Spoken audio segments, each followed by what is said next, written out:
Eu vou falar um pouquinho do vídeo da professora Maria Cristina. O vídeo ele vai retratar um pouquinho sobre os povos fenícios. O que seriam os povos fenícios? De certo modo, eles tiveram esse nome dados pelos gregos e esses povos em si, eles tiveram um grande destaque, que foi a questão comercial e a questão de navegação. Por que essa questão comercial e navegação?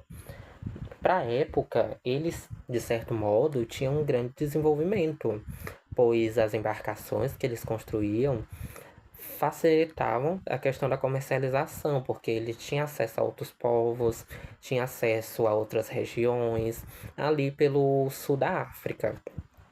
E com isso, eles vão ter essa denominação fenícia para destacar aquela região ali onde eles viviam por conta de alguns vestígios arqueológicos, que vai ser a escrita, que vai ser alguns materiais e assim sucessivamente. Com isso, eles vão ficar mais ou menos localizados ali pelo sul da Síria, por toda a parte do Líbano e entre parte ali do norte da de Israel.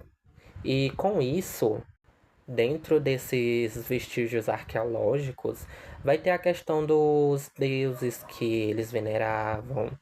E eles também vão ser um povo homogêneo, porque eles vão ter a mesma linguagem, a mesma fala, e eles vão ter algumas outras questões que vai facilitar essa homogeneização, que acaba levando a essa fala de Fenícia, ou seja, essa questão de região, por conta dessas características que eles apresentam.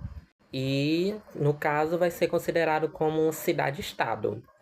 Com isso, eles vão ter ali uma certa demonstração dentro da época de bronze, da idade de bronze, onde eles fizeram a utilização de materiais como o bronze, de certo modo, para fazer a questão de facas e entre outros materiais e assim sucessivamente. E eles vão ter esses vestígios através da epigrafia. O que seria epigrafia? Que vai ser escrita em materiais diversos, que vai ser a questão da pedra, madeira e entre outros materiais também.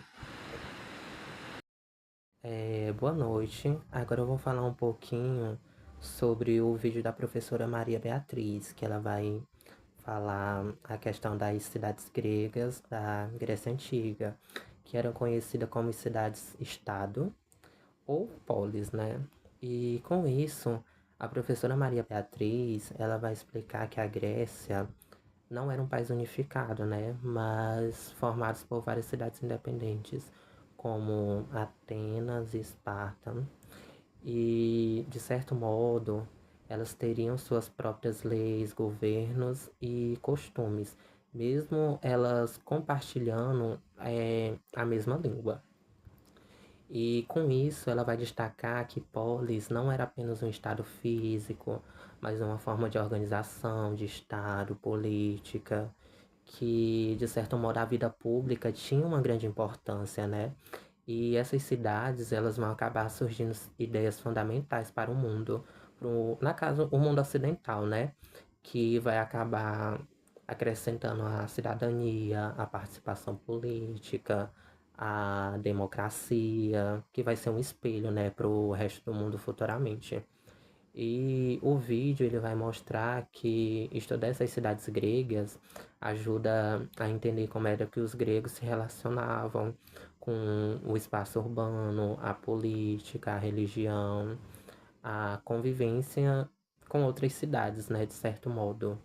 E diante disso, ele vai trazer um contexto de grande importância que acaba sendo que, acaba sendo que essa forma de autonomia dessas cidades gregas, elas meio que vão ser representadas como unidades de sociedade políticas ao todo, né?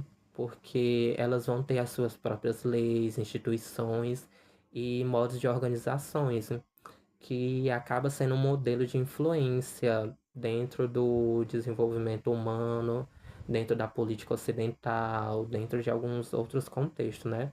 Com isso, ela vai destacar que o estudo da questão dessas cidades, a gente pode entender algumas origens de alguns conceitos que, de certo modo, têm uma extrema influência e que são importantes para a gente entender a nossa sociedade e tal.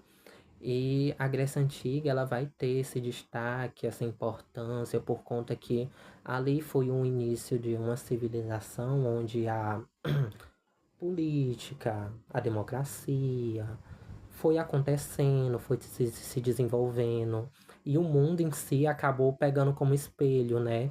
Entendendo, estudando como era que eles se relacionavam naquela época, como era que funcionava o contexto político, e acabou sendo como um espelho.